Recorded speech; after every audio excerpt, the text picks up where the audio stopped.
जय अग्रवाल जी, मुंबई से। राधे राधे। महाराज जी, आपके चरणों में कोटि कोटि प्रणाम। महाराज जी, एक ऐसा गुरु मंत्र दीजिए जिससे जाप करने से काया निरोगी रहे, व्यापार में सफलता मिले और किसी के प्रति दुर्व्यवहार ना हो। महाराज देखो, कोई मिलेगा तो हम खोजेंगे अभी तो। किसका है? प्रभु जी। अच्छा अच्छा, क्योंकि अगर हम कह देते हैं राधा जपो तो आप कहोगे आप ही रोगी हो, और आपका प्रश्न काया निरोगी होनी चाहिए, तो हमारे पास तो राधा ही है सब कुछ, तो आप पहले ही हमारी बात काट दोगे कि हमने कहा निरोगी काया तो तुम्हारी किडनी फेल है। तो राधा नाम तो हमारा जीवन है और किडनी फेल है, और दूसरी क्या मांगा? एक ही जगह हम थोड़ा आपको कमजोर नजर आएंगे कि राधा नाम से हमने किडनी नहीं ठीक की, बीमार बैठे हुए हैं। अगर आप विश्वास करके जपो तो इससे सब ठीक हो जाएगा। नहीं, हाँ, राधा राधा जपो, विश्वास करो, सब ठीक हो जाएगा। शरीर रोग युक्त ना हो ऐसा हम नहीं कहते, पर रोग होने पर भी वो तुम्हें परास्त नहीं करेगा अगर राधा नाम जपोगे, ऐसा हम कहते हैं। और व्यापार बराबर सफलता ही मिलती रहे ऐसा भी हम नहीं कहते, लेकिन असफलता मिलने पर आप निराश नहीं होगे, ये बात समझ लीजिए। और किसी से दुर्व्यवहार तो होगा ही नहीं। जब हृदय में प्रेम होता है तो दुश्मन को भी प्रेम देने का मन होता है। अपने द्वेष देकर ही नहीं सकते, अपने प्यार ही देंगे, क्योंकि हमारे पास प्यार है ही तो हम प्यार ही बांटेंगे। वो हमें मारेगा, हम उससे प्यार करेंगे, वो हमें गाली देगा, हम उससे प्यार करेंगे, क्योंकि हमारे पास प्यार ही है। तो राधा नाम या राम नाम, कृष्ण नाम, हरि नाम, ये संपूर्ण है। जो नाम जप करता है उसके अंदर ज्ञान, विज्ञान, भक्ति सब कुछ आ जाता है। पर अगर ये कि हमारे शरीर में जुकाम ना हो, बुखार ना हो, ये थोड़ा बहुत हल्की बात है। प्रारब्ध है, उसको भोग लीजिए राधा नाम के बल से, और राधा नाम से भगवत प्राप्ति कीजिए, अखंड ऐश्वर्य सुख प्राप्ति कीजिए। भगवान को प्राप्त कर लेना, अखंड ऐश्वर्य सुख, अखंड आनंद, भगवान को प्राप्त कर लेना, दुख का जहां निशान भी नहीं, ऐसे सुख को प्राप्त करना है। तो हमें लगता है कि ब्रह्मास्त्र का प्रयोग मच्छर मारने के लिए करना ठीक नहीं है। नाम का प्रयोग है, जुकाम बुखार शरीर रोग ये तो चल ही रहा है। स्वस्थ होते तो यही करते, जो बीमार होकर कह रहे हैं वही स्वस्थ होकर करते। बीमार होकर के जो ये कार्य हो रहा है, ये बहुत बड़ी बात श्री जी ने करवा रहे हैं। तो हम ये समझ रहे हैं कि देखो प्रारब्ध भोग आया, पर श्री जी हमें बचाए हुए हैं प्रारब्ध के प्रहार से। ये सेवाएं हो रही, खूब नाम कीर्तन, खूब भगवत चर्चा हो रही, और जीवन कट रहा है बढ़िया। तो हम श्री जी के हवाले अपना जीवन कर दें और नाम जप करें, और जैसे श्री जी हमें रखें वैसे हम रहना पसंद करें, तो बात बढ़िया बन जाएगी। जो ही प्यारो करे सोई मोहे भावे, इस बात पे आ जाओ तो ज्यादा अच्छा हो जाएगा। नहीं, हो सब कुछ सकता है। तुम निरंतर राधा नाम जप करो, जो चाहोगे हो जाएगा, जो चाहोगे हो जाएगा, सब कुछ हो जाता है। पर फिर जब भजन का रस आता है तो शरीर कोई महत्व नहीं रह जाता, और जिसका कोई महत्व नहीं, वो बीमार हो स्वस्थ हो क्या फर्क पड़ता है। अब अभी चूंकि आप शरीर ही में हो, इसलिए शरीर ही प्यारा है आपको, तो लगता है ये शरीर कहीं बीमार ना हो जाए, कहीं इसको कष्ट ना हो जाए। अभी शरीर में प्रधानता भगवान में नहीं है। जिस दिन भगवान में हो जाएगी तो शरीर का कोई महत्व नहीं रहता है।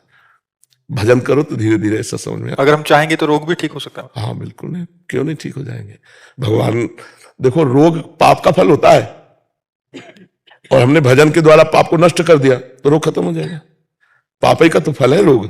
तो कहते हो आप क्यों नहीं नष्ट कर लेते? क्योंकि हमें जरूरत नहीं, हमारा काम हो गया। हमारी गाड़ी घर के पास आके खड़ी हुई, हम उतर गए, उसमें आग लग गई, हमें क्या परेशानी? रास्ते में होते तो परेशानी हो सकती थी, घर आ गए अब कोई परेशानी नहीं है, हमें कोई परेशानी नहीं। जितना भी कष्ट है वो बहुत सुख से भी ज्यादा मीठा है हमें, क्योंकि मेरे प्यारे के द्वारा दिया हुआ है, वो बहुत अच्छा है। जैसे काकभूषुंड जी से गरुण जी ने कहा कि आपको कौवा की योनि क्यों अच्छी लगी? बोले इससे राम भक्ति उपजी है, इसलिए मुझे जितना आपको गरुण देह प्रिय है उससे भी ज्यादा मुझे काक देह प्रिय है, क्योंकि इससे भगवान की भक्ति उत्पन्न हुई है। तो हमें लगता है ये पहली वाली बात में थोड़ा ढीला कर दो कि जैसे चाहो प्रभु वैसे मुझे रखो, पर मैं आपको भूलूं नहीं। दुख में भी इतनी हिम्मत दो कि मैं दुख को पार कर जाऊं। दुख ना दो ऐसा तो ठीक नहीं है। नहीं, दुख ना दो ये तो बहुत कमजोर बात हो जाएगी। यदि आप दुख देना चाहते हो तो दुख दो, पर दुख के सहने की शक्ति दो, और नाम जप दो जिससे आपको भूलूं नहीं। ठीक रहेगा बच्चा? मांगने में थोड़ा सुधार कर लो तो और अच्छी बात हो जाएगी। तो कौन सा नाम प्रिय है आपको? राधे राधे। राधा राधा जप। महाराज जी, आप जैसे राधा नाम के सीखे, हम राम नाम क्या सीखे, आपसे परमिट चाह रहा कि आप एक बार बोल लो तो राम नाम। हाँ, उसे हजारों बार बोल चुके हैं, लेकिन अगर आप सुनना चाहते हो तो राम राम जपो, भगवान के नाम में अपार सामर्थ है। ठीक है? मेरा छोटा भाई भी है जो भी राम नाम। हाँ बिल्कुल जपो, राम नाम जपो। राधा माधव का शॉर्ट है राम नाम, राधा रा माधव माँ राधा माधव का है राम। एक मेरा मित्र आया हुआ है, ओम सीताराम जपेंगे। हम कह रहे पूरे भारत को कह रहे हो तुम्हारा भाई तुम्हारा मित्र है पूरा भारत, जो राम नाम का प्रेमी हो राम नाम जपे, जो कृष्ण नाम का प्रेमी कृष्ण नाम जपे, जो हमारा प्रेमी राधा राधा जपे, हमारा जीवन राधा, हमारा प्राण राधा, हमारा सर्वस्व राधा। समझ रहे प्रभु जी ओम का जाप करना मतलब जब गुरु दे दे मंत्र तब कभी बोलना नहीं और उसके पहले जप मत करना। वैदिक मंत्र है, गुरु से लिया जाता है, गुरु से मिलने के बाद जैसे आप बोल दिए ऐसे कभी बोला नहीं जाता। महाराज जी प्रेम तो आपसे है ना। हाँ तो राम राम जपो समझ रहे आप? वैदिक मंत्रों को अपने मन से नहीं जपा जाता। वैदिक मंत्र जैसे द्वादशाक्षर मंत्र है, पंचाक्षर मंत्र है, वैदिक मंत्र अपने मन से नहीं जपे जाते। जैसे आप राम नाम अपने मन से जप सकते हो, लेकिन जिनमें प्रणव लगा है, आखिरी में नमः लगा है, ये वैदिक मंत्र है, इनको ऐसे नहीं जपा जाता, इनको गुरु से लेके जपा जाता है। और जब गुरु दे देते हैं तो मुंह से उच्चारण नहीं किया जाता, ऐसे जपा जाता है। हम क्या जप रहे हैं उच्चारण नहीं होगा। ये जो लोग ऐसे हल्ला मचाते रहते हैं ना, वो मंत्र का भाव नहीं समझ पा रहे हैं, इसलिए ऐसा करते हैं। मंत्र को माइक से नहीं कहा जाता है। शिव पुराण में पढ़ के देखो इस मंत्र को कैसे दिया जाता है। गुरु मंत्र चद्दर उड़ा के घंटा शंख बजा के कि कोई जान ना पावे, और आप ऐसे जैसे बोल दिए ऐसे नहीं बोला जाता। गुरु से किसी से मंत्र लो, खूब जप करो, और जब तक गुरु मंत्र ना मिले तब तक साम सदाशिव जपो। क्या शाम सदाशिव? हाँ, साम माने होता है अम्बा भगवती दुर्गा, और सदाशिव साम सदाशिव, साम सदाशिव, साम सदाशिव।